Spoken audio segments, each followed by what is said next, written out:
Dengan apakah ku balas segala kebaikanmu? Segenap hatiku menyembahmu, Yesus. Ku bersyukur padamu. Dengan apakah ku balas segala kebaikanmu? Segenap hatiku menyembahmu, Yesus. Ku bersyukur padamu selamanya.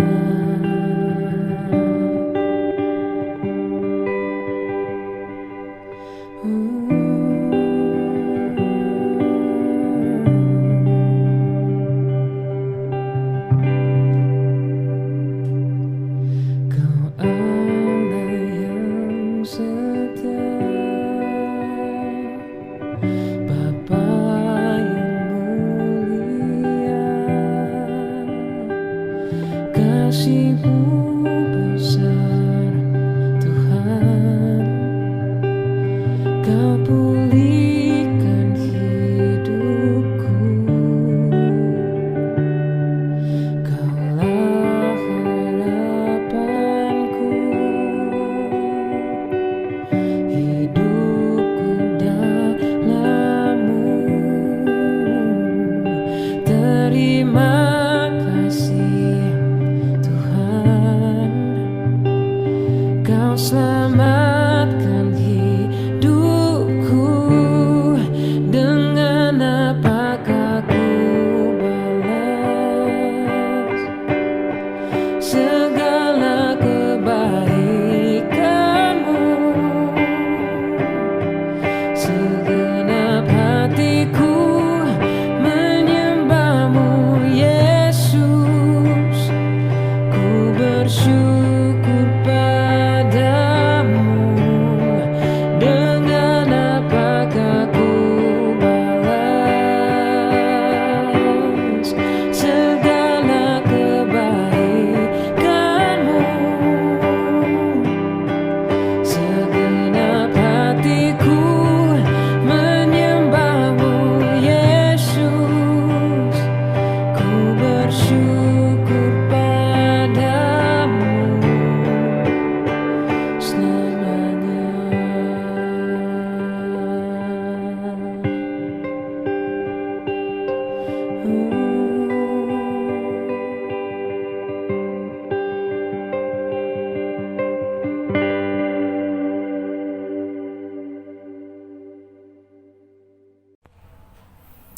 Selamat malam teman-teman pemuda dimanapun berada.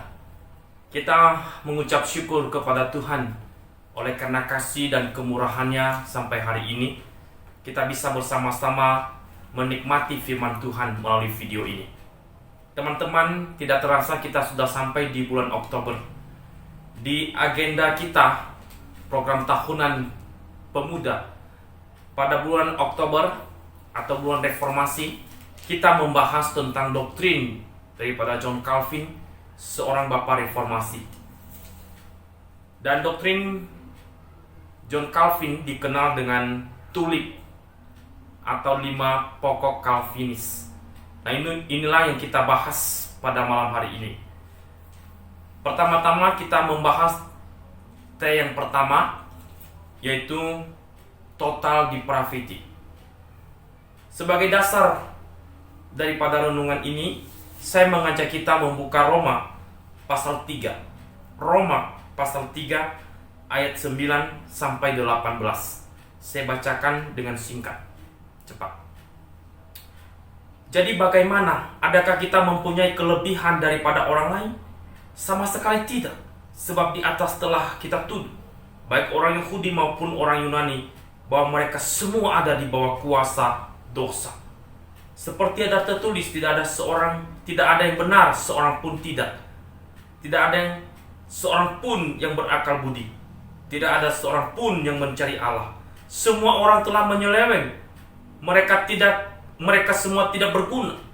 Tidak ada yang berbuat baik, seorang pun tidak. Kerongkongan mereka seperti kubur yang terenganga. Lidah mereka merayu-rayu. Bibir mereka mengandung bisa. Mulut mereka penuh dengan sumpah serapah. Kaki mereka cepat untuk menumpahkan darah. Keruntuhan dan kebinasan mereka tinggalkan di jalan mereka. Dan jalan damai tidak mereka kenal. Rasa takut kepada Allah tidak ada pada orang itu. Teman-teman, kita berdoa terlebih dahulu. Mari kita berdoa. Tuhan, tolong kami mau renungkan firman-Mu. Berikan kami hikmat dan akal budi, pengertian yang berasal dari Tuhan, supaya kami tahu kebenaran ini, dan kebenaran ini membukakan, menjelikan mata rohani kami, dan juga memberitahukan kami akan nilai diri kami yang sudah hancur ini, tetapi Tuhan pulihkan kembali dan begitu bernilai kembali. Terima kasih, bersyukur kami mau merenungkan firman-Mu malam ini. Demi nama Yesus kami berdoa. Amin. Nah, teman-teman yang terkasih di dalam Tuhan, kita membahas tentang doktrin John Calvin yang dikenal dengan 5 pokok Calvinisme atau tulip. Ini tulip adalah singkatan daripada yang pertama itu T-nya, total depravity. Itu yang kita bahas malam ini, atau dengan kata lain, kerusakan total. Yang kedua, U-nya, itu unconditional election, atau pemilihan tanpa syarat. Itu yang akan dibahas di minggu kedua. Dan yang ketiga, limited atonement, atau penebusan yang terbatas, dibahas di minggu ketiga. Keempat, yaitu irresistible grace, atau anugerah yang tidak dapat ditolak. Dan yang terakhir, yang kelima, yaitu perseverance of the saints, atau ketekunan orang-orang kudus. Nah, kita kembali ke pertama, yaitu kerusakan total atau total depravity. Nah, kita melihat akan hal ini pada malam hari ini.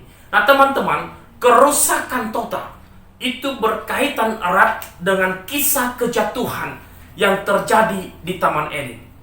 Itu kisah kejatuhan Adam dan Hawa ke dalam dosa. Itu akan mempengaruhi seluruh atau seantero kehidupan manusia itu.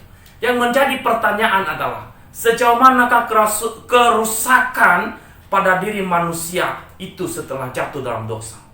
Sejauh manakah dampak dosa itu merusak hidup manusia? Mungkinkah manusia berdosa itu bisa mengenal Allah? Masih adakah hal baik pada diri manusia yang sudah jatuh itu dan mampu menyelamatkan dirinya? Apakah yang dibutuhkan oleh manusia yang berdosa? Nah, kita melihat hal ini di dalam pembahasan di pertama ini, yaitu total depravity. Kerusakan total harus teman-teman pahami bahwa itu artinya, sederhananya untuk kita sebagai pemuda adalah manusia itu tidak bisa tidak berbuat dosa. Itu artinya, jadi kerusakan total artinya, pertama, manusia itu tidak bisa tidak berbuat dosa. Harus kita pahami bahwa sebelum manusia itu jatuh ke dalam dosa, maka manusia mampu memilih untuk berbuat dosa dan juga untuk tidak berbuat dosa. Tuhan memberikan kebebasan kepada manusia itu, atau free will. Dan nyatanya di Kejadian pasal 3 menjelaskan bahwa manusia itu memilih untuk tidak taat, atau memilih untuk melanggar dan berbuat dosa. Nah, karena itu akibat daripada dosa itu sangat fatal. Kalau kita baca Kejadian 3, dikatakan ketika engkau makan buah itu, engkau akan mati. Tapi pada waktu itu mereka tidak mati. Tapi yang dimaksud tentu di sana adalah mati rohaninya. Artinya, dia tidak lagi bisa berkomunikasi atau bersekutu dengan Allah seperti sedia kala. Ini berbeda sekali. Itu sebab ketika Adam dan Hawa mendengar bunyi langkah Tuhan itu, mereka ketakutan. Sebelumnya kan tidak. Jadi kehilangan kemuliaan Allah. Nah teman-teman, kita kembali. Jadi manusia tidak bisa tidak berbuat dosa. Artinya dia hidup bagi dosa. Itulah dampak kejatuhan itu begitu mengerikan. Dia hidup bagi dosa. Jika teman-teman membuka Alkitab di dalam Kejadian pasal 6 misalnya, ayat yang kelima, di situ dikatakan dengan begitu jelas bahwa kecenderungan hati manusia adalah semata-mata berbuat dosa, melakukan kejahatan. Kita buka Kejadian 6 ayat yang kelima. Demikian firman Tuhan. Ketika dilihat Tuhan bahwa kejahatan manusia besar di bumi, diperhatikannya, kejahatan manusia besar di bumi. Lalu apa selanjutnya? Dan bahwa segala kecenderungan hati selalu membuahkan kejahatan semata-mata. Kecenderungan hati, artinya dia tidak bisa tidak berbuat dosa. Jadi dia betul-betul hidup kepada tuannya, yaitu dosa. Atau dosa itu memperhamba manusia, dan manusia mengikuti keinginan kemauan daripada dosa itu. Dikatakan kecenderungan hatinya semata-mata untuk melakukan kejahatan, membuahkan kejahatan. Ini mengerikan sekali. Di situ kita melihat betapa rusaknya manusia itu ya, setelah dia jatuh ke dalam dosa. Kalau kita juga baca misalnya Pemazmur 51 misalnya, di sana juga dikatakan oleh pemazmur, apa katanya? Pemazmur 51 ayat 7, sesungguhnya dalam kesalahan aku diperanakan, dalam dosa aku dikandung ibuku. Sebelum dia lahir, dikatakan dia sudah orang berdosa. Di sini kita tahu satu kebenaran apa? Bahwa setelah Adam dan Hawa jatuh ke dalam dosa, maka seluruh keturunannya terinfeksi oleh virus dosa dan sebagai orang berdosa, menyandang status orang berdosa. Jadi kita adalah orang berdosa. Pemazmur mengatakan sebelum dia lahir aja di dalam kandungan, dia dikandung di dalam dosa. Ya, sesungguhnya dalam kesalahan aku diperanakan dalam kandungan, dalam dosa aku dikandung ibuku. Ini dosa warisan. Jadi dosa itu begitu merusak hidup manusia. Seperti misalnya lagi dalam Pemazmur 14. Kalau teman-teman kita buka ya, kita banyak buka Alkitab supaya kita mengerti akan pemahaman lebih holistik atau lebih menyeluruh. Di dalam Mazmur 14 juga dikatakan di sana, apa katanya? Tidak ada yang benar, tidak ada yang berakal budi, juga tidak ada yang mencari Tuhan. Ya, orang bebal berkata dalam hatinya, tidak ada Allah. Ini lebih parah. Dia tidak percaya adanya Allah. Jadi bebal. Kenapa? Karena dosa tadi begitu meracuni hidup manusia, dan manusia tidak mampu lagi melihat akan Allah yang kudus itu. Itu sebab di dalam Roma tadi yang kita baca dengan begitu jelas di sana dikatakan bagaimana manusia hidup di bawah kuasa dosa. Ada ya ayat 9 dikatakan di bagian terakhir, 9 bagian terakhir, baik orang Yahudi maupun orang Yunani, bahwa mereka semua ada di bawah kuasa dosa. Orang Yahudi, orang Yunani itu mewakili orang bahwa semua ada di bawah kuasa dosa. Dan jika Anda di bawah kuasa dosa, apa yang dilakukan? Tidak bisa berbuat baik, tidak bisa berbuat benar. Lalu kemudian tidak ada yang mencari Allah. Semua hancur lebur. Dan itulah artinya kerusakan total. Manusia tidak mampu berbuat benar lagi di hadapan Allah.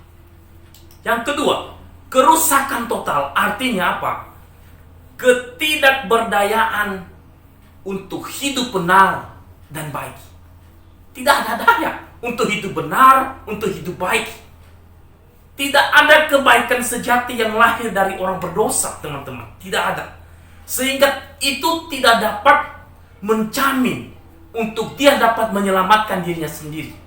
Orang berdosa yang sudah tidak bisa berbuat benar dan baik, itu artinya dia tidak mampu menjadikan kebaikan dasarnya, moralnya itu hidup untuk mendapatkan keselamatannya. Tidak bisa. Jadi tidak ada hal yang benar dan hal yang baik lahir dari seorang berdosa. Tidak. Tuhan Yesus mengatakan juga, dan mungkin dari pohon yang baik lahir buah yang tidak baik. Dan tidak mungkin dari pohon yang tidak baik lahir atau kelihatan buah yang baik. Pohon tidak baik, buahnya tentu tidak baik. Pohon baik, ya buahnya juga baik. Jadi orang berdosa mana mungkin bisa menghasilkan kebenaran yang sejati, mana bisa berbuat kebaikan yang sesungguhnya, tidak bisa. Manusia berdosa tidak mungkin ia mampu mengenal Allah tanpa Allah menyelamatkan dirinya. Tidak mungkin. Saya seorang berdosa. Sebelum Tuhan mengaktifkan iman di dalam hati saya tidak kenal Tuhan yang benar. Saya tetap ada di bawah kuasa dosa. Jadi orang yang berdosa ini tak mungkin bisa dia kenal Allah. Nggak bisa. Karena orang berdosa ada jarak pemisah antara dirinya dengan Allah. Dosa itu membuat manusia itu makin jauh dari hadapan Tuhan. Itu sebab tak mungkin orang berdosa yang sudah jauh tenggelam itu bisa mampu mengenal Allah. Tak mungkin orang berdosa yang tersesat terlalu jauh itu mampu kenal Allah, tak mungkin. Maka Allah satu-satunya yang menyatakan diri kepada manusia, baru manusia bisa kenal Allah. Tetapi juga manusia yang sudah berdosa itu sekalipun Allah menyatakan dirinya, ada juga yang menolak. Masih ingat kisah ketika Tuhan Yesus datang kepada orang Israel. Di dalam Yohanes pasal 1 ayat 1:11 dikatakan, Tuhan Yesus datang kepada milik kepunyaannya, tetapi orang-orang kepunyaannya menolak dia. Itu menunjukkan bahwa dalam diri manusia tidak ada daya lagi. Ingin kenal Allah, tidak ada daya. Nah, ini akibat kerusakan total. Itulah yang terjadi. Keinginan dalam diri untuk kenal Allah tidak ada. Betapa mengerikan, kan?